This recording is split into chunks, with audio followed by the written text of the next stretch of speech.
Este es el patio taller del metro el día 2 de diciembre de 2024.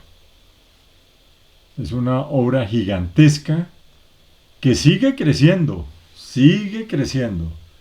y que está produciendo muchísimo material para nuestra obra del metro de Bogotá.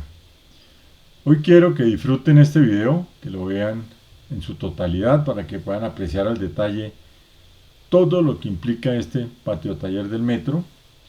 A pesar de que busqué los rieles que habían llegado a Cartagena, parece que todavía no se encuentran aquí en el patio taller porque yo no los pude encontrar en este vuelo. Posiblemente vienen en camino. Ya habrá la oportunidad de otro vuelo donde posiblemente sí se puedan mostrar. Miren ustedes, sigue la construcción. Entonces, esto va muy bien. Se viene trabajando muchísimo en este sector.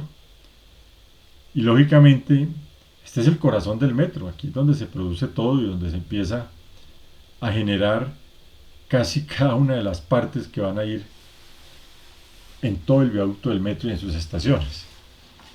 Entonces, los dejo con este video para que lo aprecien y espero próximamente poderles hacer otro donde ojalá podamos ver ya los rieles que empezaron a llegar y que estaban puestos en el puerto de Cartagena y posiblemente vienen en camino hacia la ciudad de Bogotá.